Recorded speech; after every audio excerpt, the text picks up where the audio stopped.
Hello guys, welcome to Lenscape photography. So நான் உங்கள் கபிலன். இந்த வீடியோவில் என்ன பார்க்க போகிறேன்னா ஃபோக்கஸிங் மோட்ஸ். ஸோ ஒரு ஃபோட்டோ நீங்கள் எடுக்கிறீங்கன்னா அந்த ஃபோட்டோ எந்த அளவுக்கு ஷார்ப்பாக வருது, எந்த அளவுக்கு கிளாரிட்டியாக இருக்குன்றத டிசைட் பண்ணக்கூடிய ஃபர்ஸ்ட் ஃபேக்டர் ஃபோக்கஸிங் தான். ஸோ ஒவ்வொரு ஃபோட்டோஸ்லையும் நீங்கள் ஃபோக்கஸ் பண்ண வேண்டியது ரொம்ப important. Not only in photos, even in life. நீங்கள் எது பண்ணாலும் கண்டிப்பாக ஃபோக்கஸ் பண்ணி தான் ஆகணும். So focusing gives you better results. அதே மாதிரி தான் ஃபோட்டோகிராஃபிலையும் focusing will gives you better results. So வாங்க வீடியோக்குள்ளே போகலாம்.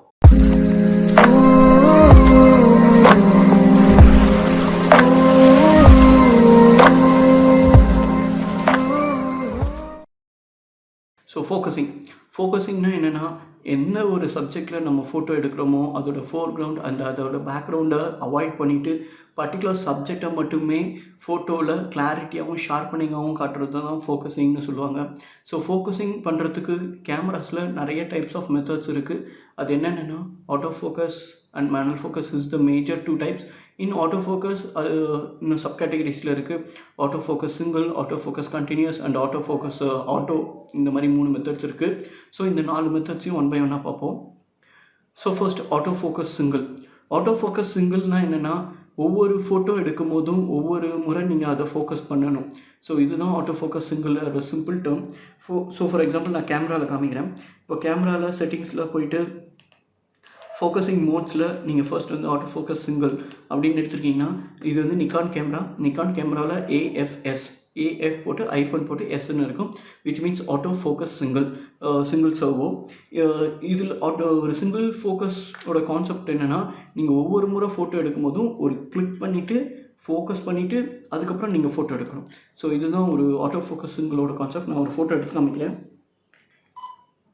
ஸோ இப்போ நீங்கள் இதை கேட்கலாம், ஒரு கிளிக் சவுண்ட் வரும், அது ஃபோக்கஸ் ஆகிடுச்சின்னு அர்த்தம்.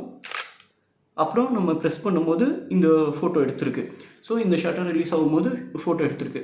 ஸோ ஒவ்வொரு முறை நீங்கள் ஃபோட்டோ எடுக்கும் போதும் ஒரு கிளிக் சவுண்ட், ஃபோக்கஸிங் லாக் ஆகிறது, ஒரு ஷட்டர் ரிலீஸ் சவுண்ட், ஃபோட்டோ எடுக்கிறது, இது ரெண்டுமே நடக்கும். மறுபடியும் நான் ஃபோட்டோ எடுக்கிறேன்னா, ஈவன் நான் கேமராவோட எந்த பொசிஷனையோ ஆங்கிளையோ எதுவும் சேஞ்ச் பண்ணாமல் த சேம் சப்ஜெக்டை மறுபடி நான் ஃபோட்டோ எடுத்தாலும் ஆட்டோ ஃபோக்கஸ் சிங்கிளில் ஒவ்வொரு ஃபோட்டோஸ்க்கும் நீங்கள் ஒவ்வொரு முறை அதை ஃபோக்கஸ் கொண்டு வரணும். ஸோ இது ஆட்டோ ஃபோக்கஸ் சிங்கிள்னு சொல்லுவாங்க. Next auto focus continuous. மறுபடியும் கேமரா செட்டிங்ஸில் போயிட்டு ஏஎஃப்சியை செலக்ட் பண்ணுறேன். AFC means auto focus continuous. So இதில் என்னென்னா, ஒரு ட்ராக்கிங் இருக்கும், ஃபோக்கஸிங்கில் ஒரு ட்ராக்கிங் இருக்கும்.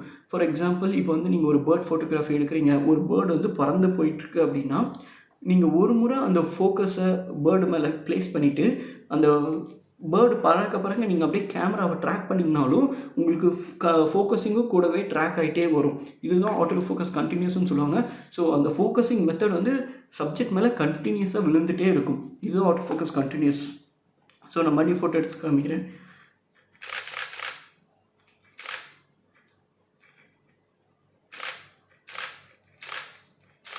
இதில் நீங்கள் கவனிக்கலாம், ஒரு முறை அந்த லென்ஸ் மூவ் ஆகிற ஃபோக்கஸிங் சவுண்டு கேட்கும்.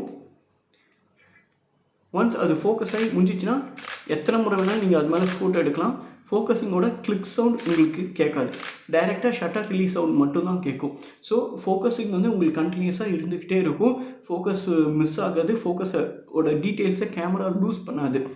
சிங்கிளில் ஒவ்வொரு முறை ஃபோக்கஸ் பண்ணும், ஃபோட்டோ எடுக்கும், அந்த ஃபோக்கஸிங் டீட்டெயில்ஸை மிஸ் பண்ணிடும். மறுபடியும் ஃபோட்டோ எடுக்கணும்னா மறுபடியும் நம்ம ஃபோக்கஸ் பண்ணணும். ஆனால் ஆட்டோ ஃபோக்கஸ் கண்டினியூஸில் ஒரு முறை ஃபோக்கஸ் பண்ணிட்டீங்கன்னா அந்த ஃபோக்கஸ் அப்படியே ஃபிக்ஸ் பண்ணிக்கும், நீங்கள் மறுபடியும் மல்டிபிள் ஷாட்ஸ் அதிலே எடுக்கலாம். இந்த மாதிரியான ஆட்டோ ஃபோக்கஸ் கண்டினியூஸ் எப்போவுமே ரொம்பவே ஒரு ஃபாஸ்ட் மூவிங் சப்ஜெக்டில் ரொம்ப ஹெல்ப்ஃபுல்லாக இருக்கும். For example, as I mention, bird photography பண்ணும்போதும் சரி, வைல்ட் லைஃப் ஃபோட்டோகிராஃபி பண்ணும்போதும் சரி, இல்லை நீங்கள் ஒரு ஸ்போர்ட்ஸ் ஃபோட்டோகிராஃபி பண்ணுறீங்க, அந்த மாதிரி டைமில் ஒரு பைக் கார் ஃபோட்டோ எடுக்கிறீங்கன்னா அந்த டைமில் ஆட்டோ ஃபோக்கஸ் கண்டினியூஸ் ரொம்பவே ஹெல்ப்ஃபுல்லாக இருக்கும். So the third method of auto focus auto. So Nikon கேமராவில் இதை வந்து ஏஎஃப்ஏ அப்படின்னு மென்ஷன் பண்ணுவாங்க.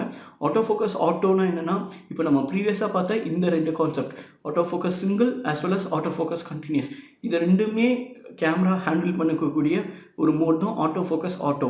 இன்னும் கிளியராக சொல்லணும்னா, ஃபார் எக்ஸாம்பிள் இப்போ நீங்கள் வந்து ஒரு சப்ஜெக்டை ஃபோட்டோ எடுக்கிறீங்க. அது either it could be a stationary subject or a moving object, என்ன வேணாலும் இருக்கலாம். பட் எந்த ஆப்ஜெக்டாக இருந்தாலும் கேமராவே அதை சென்ஸ் பண்ணிவிட்டு அதோட வியூ ஃபைண்டரில் இருக்கிற ஆப்ஜெக்ட் அண்ட் அதோட ஃபோக்கஸ் பாயிண்ட்ஸ் பின் பண்ணுற ஆப்ஜெக்ட்ஸை பொறுத்து கேமராவே இது ஆட்டோ ஃபோக்கஸ் சிங்கிளில் இருக்கணுமா இல்லை ஆட்டோ ஃபோக்கஸ் கண்டினியூஸில் இருக்கணுமான்றதை கேமரா டிசைட் பண்ணி அந்த பர்டிகுலர் மோடை அதே செலக்ட் பண்ணிக்கும். ஸோ இது ரெண்டுத்தில் எந்த மோடு வேணுன்றதை மேனுவலாக நம்ம ஃபிக்ஸ் பண்ணாமல் கேமராவோட ரெஸ்பான்சிபிலிட்டி கொடுத்துரும். கேமரா ஆட்டோமேட்டிக்காக அதை செலக்ட் பண்ணும். So this is what it called as auto focus auto. It can be select either auto focus single or auto focus continuous, anything it could be.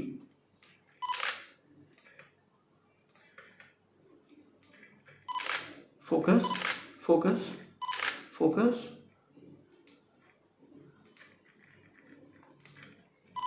focus. So இந்த மாதிரி camera தான் அதை control பண்ணும். Auto focus சிங்கிளாக auto focus கண்டினியூஸான்றது இதை decide பண்ணுறது auto focus auto. So the last focusing method is manual focus. So இப்போ வரைக்கும் நம்ம பார்த்த ஃபோக்கஸ் மெத்தட்ஸ் எல்லாமே ஒரு ஆட்டோமேட்டடாக தான் இருக்கும். Even though if it is a single shot, focus will be taken by automatic.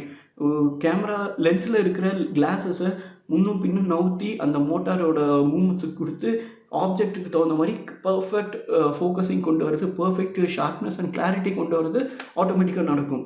இதில் ஆட்டோ ஃபோக்கஸ் சிங்கிளாகவும் இருக்கலாம், கண்டினியூஸாகவும் இருக்கலாம், இல்லை ஆட்டோமேட்டிக்காகவும் இருக்கலாம். ஆனால் இது எதுவுமே இல்லாமல் ஃபோக்கஸிங்கே கம்ப்ளீட்லி மேனுவலாக கொண்டு வரதான் மேனுவல் ஃபோக்கஸிங். ஃபார் எல்லா லென்ஸ்லேயுமே எல்லா லென்ஸ்லையும் இல்லை, அப்பார்ட் ஃப்ரம் எல்லா ப்ரைம் லென்சஸுமே. ப்ரைம் லென்ஸில் எல்லா லென்ஸ்லேயுமே ஒரு ரிங் இருக்கும், அதுதான் ஃபோக்கஸிங் ரிங். ஈவன் மற்ற லென்ஸ்லலாம் நீங்கள் பார்த்தீங்கன்னா 2 ரிங் இருக்கும், ஒன்று ஃபோக்கஸிங்க்கு, இன்னொன்று ஜூமிங்க்கு. இது ப்ரைம் லென்ஸ். ஸோ ப்ரைம் லென்ஸில் ஃபிக்ஸ்டு ஃபோக்கல் லென்த்ன்றதுனால ஜூமிங் ரிங் இருக்காது, ஒன்லி ஃபோக்கஸ் ரிங் இருக்கும். இந்த ரிப்பாக கொடுத்துருக்கிறது தான் ஃபோக்கஸ் ரிங். ஸோ இப்போ நீங்கள் ஆன் பண்ணிவிட்டு ஒரு ஆப்ஜெக்டை வந்து ஃபோட்டோ எடுக்கிறீங்க, ஃபோக்கஸ் பண்ணுறீங்கன்னா நீங்கள் எவ்வளோ தான் ஷட்டர் பட்டன் ப்ரெஸ் பண்ணாலும் ஃபோக்கஸ் ஆகாது. நீங்கள் மேனுவலாக இந்த ரிங்கை ரொட்டேட் பண்ணி இந்த ஃபோக்கஸிங்கை பிளேன் பை பிளேனாக முன்னாடி பின்னாடி நவுத்தி எக்ஸாக்ட்லி எந்த பிளேனில் உங்கள் சப்ஜெக்ட் ஃபால் ஆகுது அந்த சப்ஜெக்டில் ஃபோக்கஸிங் மிரரை கொண்டு வந்து வச்சு நீங்கள் சப்ஜெக்டை பர்ஃபெக்ட் ஃபோக்கஸிங்கில் பர்ஃபெக்ட் ஷார்ப்னஸில் நீங்கள் ஃபோட்டோ எடுக்கணும். ஃபார் எக்ஸாம்பிள்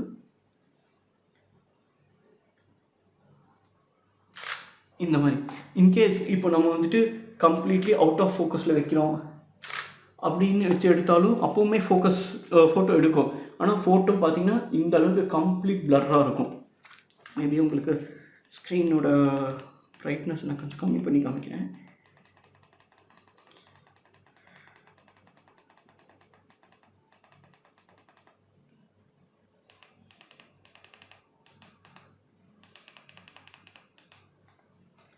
ஸோ இப்போ உங்களுக்கு இமேஜ் கிளியராக தெரியும்னு நினைக்கிறேன். இந்த கேமரா ஸ்க்ரீனோட இமேஜ் பிரைட்னஸை கம்மி பண்ணியிருக்கேன். ஸோ இப்போ உங்களுக்கு இமேஜ் கிளியராக தெரியும்னு நினைக்கிறேன். எந்த அளவுக்கு கம்ப்ளீட்லி அவுட் ஆஃப் ஃபோக்கஸில் இருக்குது, அங்கே என்ன ஃபோட்டோ எடுக்கிறேன், என்ன சப்ஜெக்ட் இருக்குது, எதுவுமே தெரியல.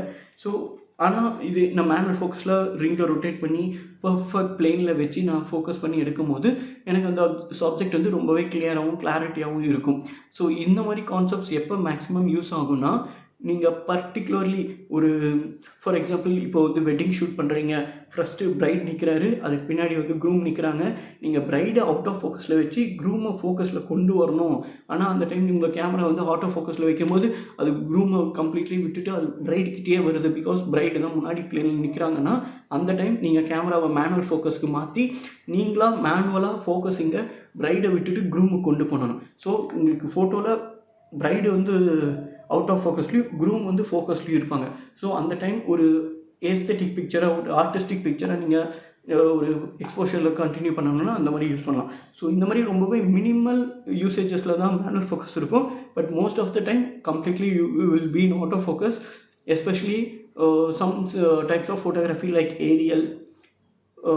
ஏரியலில் கண்டிப்பாக மேனுவல் ஃபோக்கஸிங் மட்டும்தான் இருக்கும். அங்கே ஆட்டோ ஃபோக்கஸிங் யூஸ் பண்ண முடியாது. As well as some of the pictures from the events and வெட்டிங்ஸ்லாம் மேனுவல் ஃபோக்கஸ் இருக்கும். And other types of photographies like wild life, sports, fast moving objects எது ஃபோட்டோ எடுக்கிறீங்கனாலும் 99%, 100%, even in wild life photography 100% ratio we need to recommend for autofocus. So இந்த மாதிரி நிறைய tips இருக்குது. ஒரு camera எடுத்துக்கோங்க, ஃபீல்டுக்கு போங்க, நிறைய ஃபோட்டோஸ் எடுங்க, ஃபோக்கஸிங் மெத்தட்ஸை மாற்றி மாற்றி பாருங்கள். உங்களுக்கு ஒவ்வொரு ஃபோக்கஸிங் மெத்தட்ஸ்லையும் என்ன ரிசல்ட்ஸ் வருதுன்ற அனலைஸ் பண்ணுங்கள். அது மூலிமா லேர்ன் பண்ணிக்கோங்க. அதுதான் ஒரு best way of learning photography அப்படின்னு நான் நம்புகிறேன். Not only for photography, at any kind of learning you need to be in practical field. So yeah, I hope this can be end up the video. If you like this video, please like and leave your doubts in your comment section, and please share it with you and your friends and your family members if anyone is there for learning photography and photography enthusiast. And also please subscribe to my channel. Each and every subscribe motivates me and to make lot of photography videos, inspirational videos, recreations, etc and etc. So we will catch you into the next video. Thank you and bye bye.